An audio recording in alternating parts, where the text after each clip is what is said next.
I can still picture the flickering neon sign of that roadside diner in rural Kansas, the one with the faded, open 24/7 promise that felt like a lie in the dead of night. The gravel crunched under my boots as I stepped out of the car, my throat tight from the argument that had been building all day. "Mark?" I called, my voice cracking a little. "Come on, let's just talk about this." But he was already slamming the driver's door, his face twisted in that familiar mix of anger and indifference. We'd been driving from Denver to Chicago for what was supposed to be a fresh start, his idea, of course, to visit his old college buddies and reconnect. I thought it might fix things, but deep down, I knew better. He'd been like this for years, ever since we got married right out of high school in our small Colorado town. Mark was the charismatic type, the guy everyone loved at parties, but behind closed doors, he chipped away at me with little comments controlling where I went, who I talked to. That night, it started over something stupid. Me suggesting we stop for gas before the tank ran too low. He called me paranoid, said I was always nagging. By the time we pulled into the diner lot, he was yelling about how I ruined everything. I got out to use the restroom, hoping the cool air would calm us both. When I came back, the car was gone. Just an empty space where our beat-up SUV had been, taillights vanishing down the highway. At first, I laughed it off nervously, thinking he'd circle back.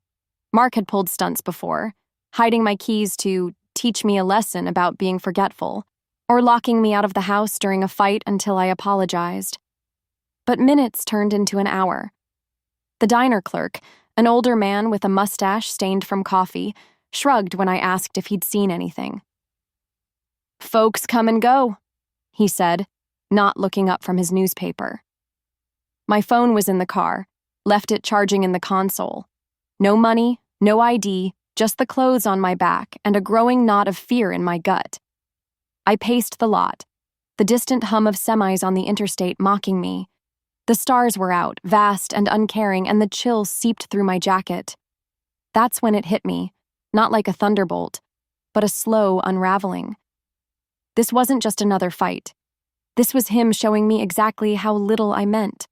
5 years of marriage, of me working double shifts at the local pharmacy to support his dreams, of starting a business that never materialized, of excusing his temper to my friends because he's under stress. I'd ignored the red flags, the isolation from my family, the way he'd mock my dreams of going back to school. But stranded there, with nothing but the diner's buzzing sign for company, I felt the weight of it all. A semi-truck pulled in, its brakes hissing like a sigh. The driver, a burly woman named Rita with tattoos snaking up her arms, noticed me sitting on the curb, shivering. "You all right, hun?" she asked, lighting a cigarette. I told her the truth, or enough of it. My husband left me after a fight, no phone, no way home. She didn't judge, just nodded. "Hop in. I'm headed east to Topeka. You can use my cell to call someone." Her cab smelled like coffee and leather, and as we rolled out, I borrowed her phone to text my cousin Cheryl in Ohio. We hadn't spoken much since my mom died, but she replied instantly, "Get here however you can. Doors open." The ride was quiet, mostly. Rita shared stories of her own bad marriages, how she'd walked away from 2 before finding peace on the road. "Sometimes leaving's the bravest thing," she said. Dropped me at a bus depot just before dawn, even slipped me $20 for a ticket. "Pay it forward," she winked. I bought a Greyhound pass with what little I had scraped from tips I'd hidden away, small amounts Mark never knew about, tucked in a shoebox for emergencies. This qualified. The bus lurched through the flatlands, cornfields blurring past. I didn't cry. I'd done enough of that over the years. Instead, I felt a strange clarity. Mark hadn't called, hadn't turned around. By the time I reached Cheryl's modest house in a Cleveland suburb, exhaustion hit like a wave. She wrapped me in a hug, no questions asked, just set me up in her spare room with fresh sheets and a hot meal. "Stay as long as you need, Emily," she said, using my name like it still mattered. Those first weeks were a blur of sleep and silence. Cheryl worked as a nurse, long hours, but she left notes and leftovers. I started small, helping with chores, walking her dog through the leafy neighborhoods where kids played basketball in driveways. It felt foreign, this normalcy, but grounding.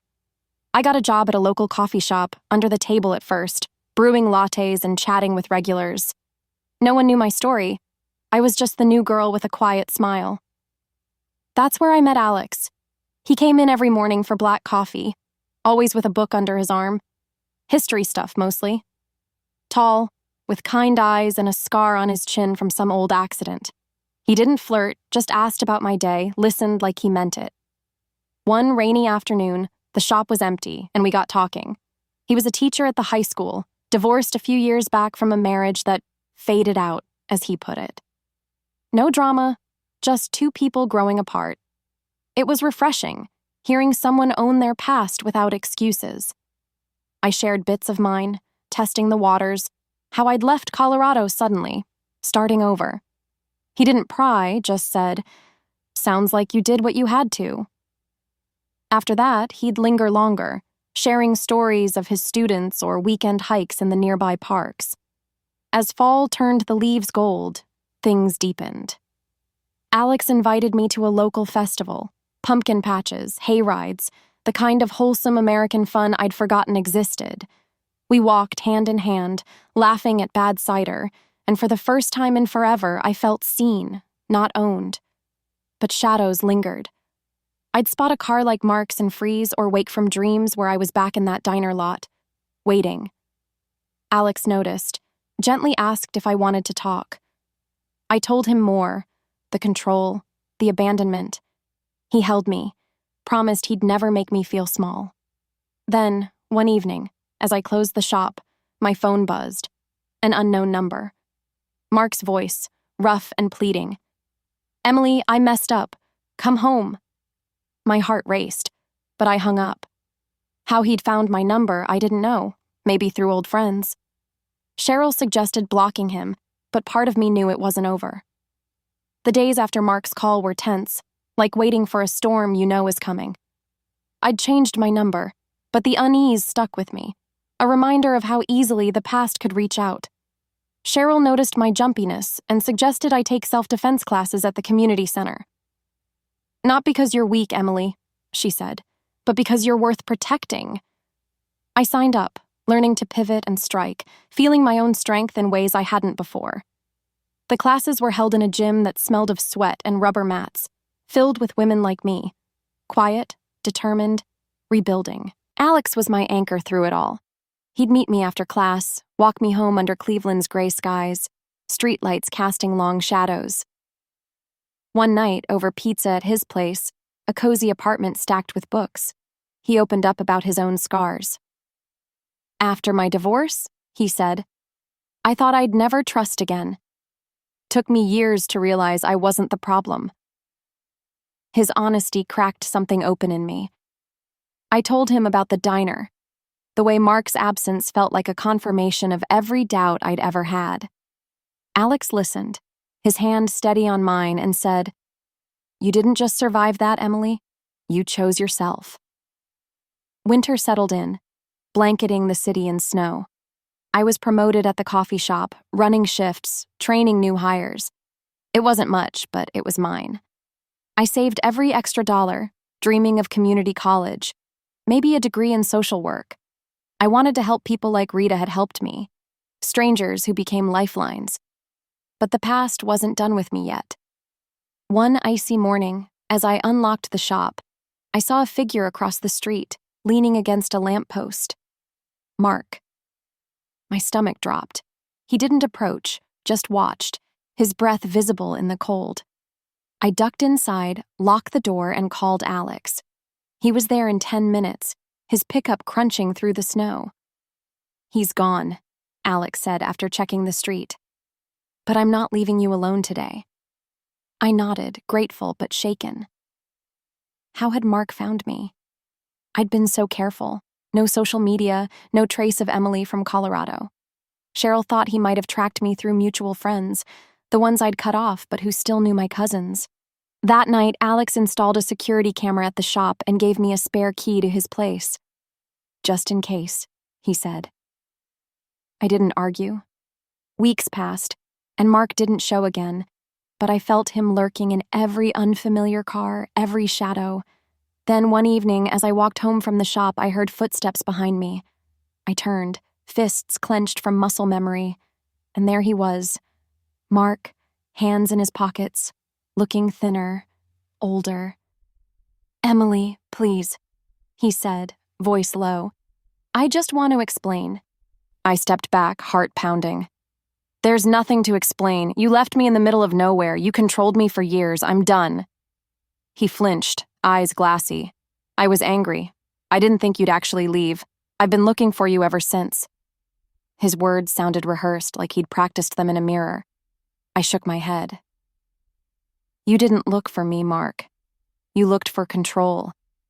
You lost it. And now you're here because you can't stand that I'm not yours anymore." He stepped closer, and I held my ground, voice steady. "Don't! I'm not that girl anymore." Headlights cut through the dusk, Alex's truck. He stepped out, calm but firm. "Everything okay?" he asked, eyes on Mark. Mark sized him up, then backed off. "I just wanted to talk," he muttered, turning away. As he disappeared into the snowy street, I felt a weight lift, but it wasn't over. The next day, I filed a restraining order. The courthouse was cold, the clerk's pen scratching as I detailed years of control, the diner incident, Mark's stalking. It felt like betraying the girl I used to be, the one who loved him, but it was also freeing. The judge granted the order, and I walked out feeling taller. Alex was waiting, his smile soft. "Proud of you," he said. I leaned into him, the world quiet for a moment. Spring came, and Cleveland bloomed. I enrolled in night classes, sociology and psychology, my savings covering the first semester. Alex helped me study, quizzing me over coffee at the shop. One evening, as we sat on Cheryl's porch, fireflies flickering, he pulled out a small box. No ring, just a key. "Move in with me," he said. "Not because you need me, but because I want to build something with you." My eyes stung, but I smiled. Yes.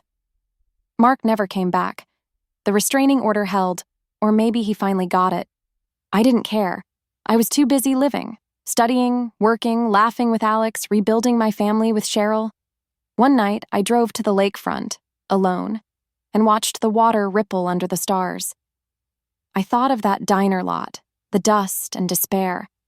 I wasn't that Emily anymore. I was someone who chose herself, who found love that didn't demand her soul in return. I breathed deep, the air cool and clean, and whispered to the girl I'd been, "You made it."